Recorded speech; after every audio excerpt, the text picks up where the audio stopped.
On June 15th, 2022, this new Airbus plane took off for its first flight, and no one exactly knew that this plane was going to change aviation forever. They named it the A321XLR. XLR stands for extra long range, and this isn't the first time Airbus has pulled off something revolutionary. The XLR is the part of the A320 family, and before the XLR, Airbus had launched the A321LR. But the XLR was different. It could fly 5,400 miles nonstop. That's 9 hours with 220 passengers, and it costs about $5,000 per flight hour to operate. Compare that to a 787 Dreamliner at $10,000 per hour.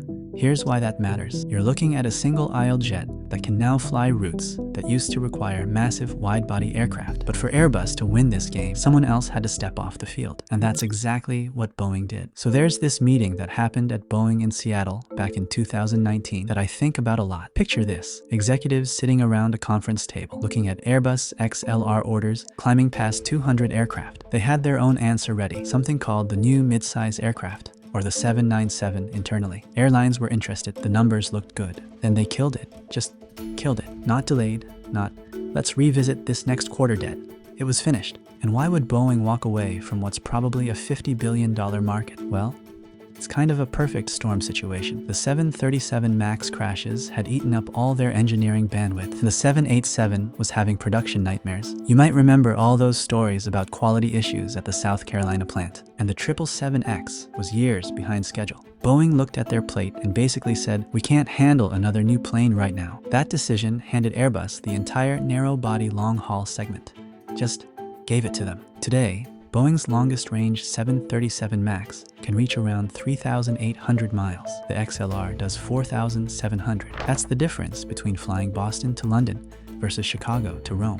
And you know what's wild though? This wasn't really about Boeing's mistakes. It was about something much bigger that neither company fully understood at the time. And Airbus didn't waste the opportunity. Just 2 years later, something happened in Hartford that proved this was bigger than anyone expected. Let me tell you about something that happened in October 2024 that kind of blew everyone's minds. A JetBlue executive is standing in Hartford, Connecticut's international terminal, and he's watching 180 passengers board an A321XLR bound for London. 6 months earlier, this route didn't exist. If you lived in Hartford and wanted to go to London, you drove to Boston or flew to New York, then connected. Total journey time, usually 8 to 10 hours. The XLR route, 6.5 hours, door to door. Load factor on that first flight, 92%. I don't think anyone predicted this. Passengers weren't just choosing convenience over comfort. They were choosing convenience over everything. Business travelers, families, even people who could afford first class on wide bodies were cramming into narrow-body economy seats just to avoid connections. The passenger surveys told a story airlines hadn't expected. One frequent flyer wrote,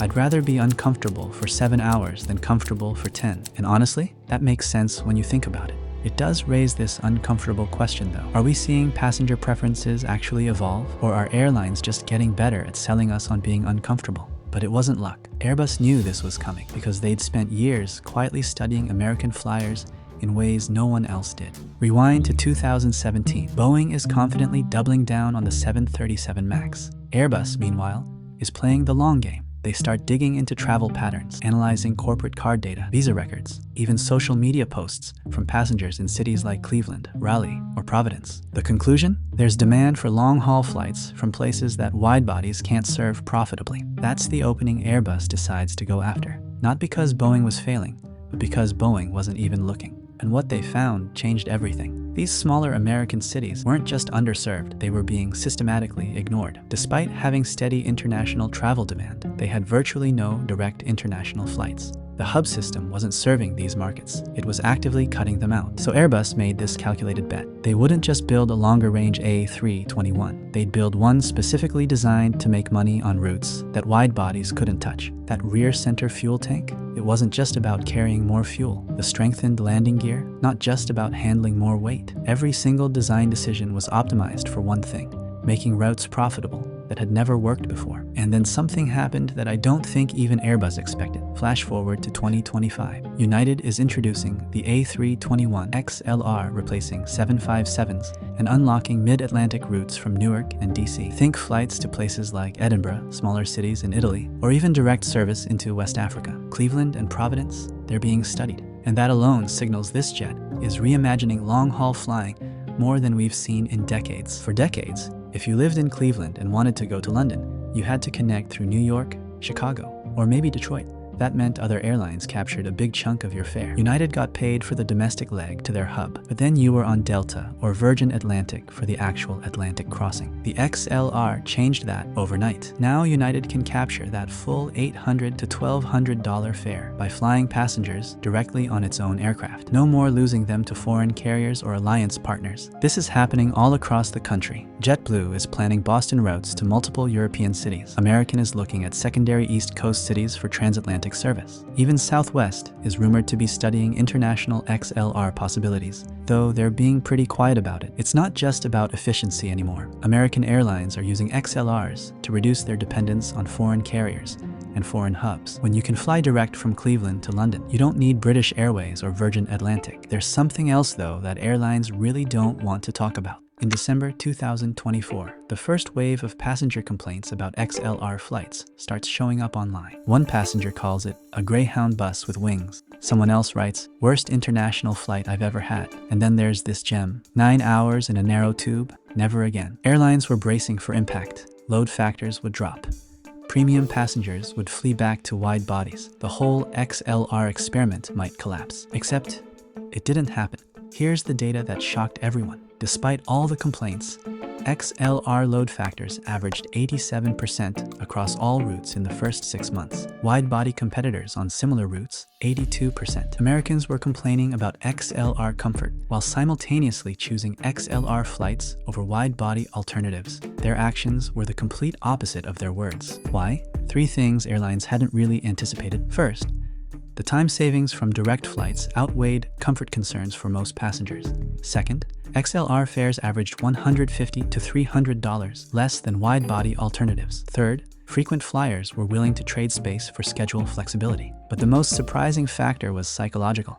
Passengers felt smarter choosing the direct flight. It became this weird badge of efficiency over luxury. And that shift from luxury to logic is what kicked off the next phase, the gold rush. Now here's where this story gets really interesting, and it's happening right now across America.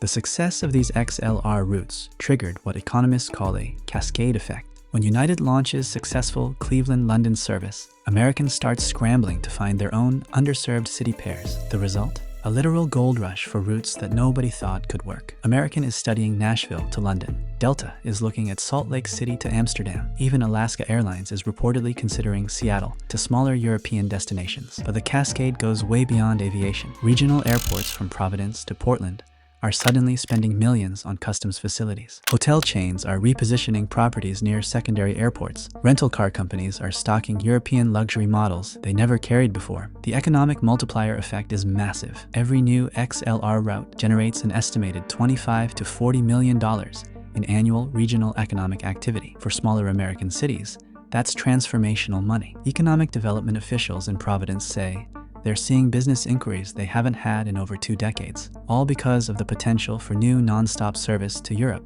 But in October 2024, while everyone's focused on XLR success stories, Boeing quietly restarts their new mid-size aircraft program at their Seattle headquarters. What's different this time? They're not trying to match the XLR. They're trying to leapfrog it. Internal documents suggest they're targeting 4,800 miles of range, 800 miles further than the XLR. That would enable routes from the West Coast to deeper into Europe, or potentially some Pacific routes that the XLR simply can't handle. Boeing is betting that by the time their aircraft enters service around 2030, American Airlines will be demanding even longer point-to-point routes. Los Angeles to Rome, San Francisco to Tel Aviv. Routes the XLR falls just short of 8. The question is whether Boeing will be too late. By 2030, Airbus could have over 1,000 XLRs in service with American Airlines, basically controlling the entire narrow-body long-haul market. There's an even bigger question though. Is this narrow-body revolution actually sustainable? But if this is the future of aviation, there's one thing left to answer. What's it doing to the planet? And here's the final piece that nobody's really talking about yet, and it's complicated. On one hand, the XLR burns about 30% less fuel per passenger than older wide bodies on equivalent routes. We're talking about saving millions of gallons of jet fuel annually. That's clearly good for emissions. Point-to-point routes also reduce inefficiencies from hub connections. But on the other hand, the XLR is enabling thousands of new routes that didn't exist before. More routes mean more flights. More flights probably mean more emissions overall. Aviation economists are still debating whether the XLR's efficiency gains offset the route proliferation it enables. The answer could determine whether narrow-body long-haul flying is aviation's future or just a temporary phenomenon. Early data suggests the net effect is probably positive, but marginally. The XLR is cleaner than alternatives, but it's also making flying more accessible from more places across America, which raises a harder question. If flying becomes easier and cheaper for millions, what does that mean for the planet? The A321 is unlocking new routes, but it's also unlocking a future we're not fully ready for.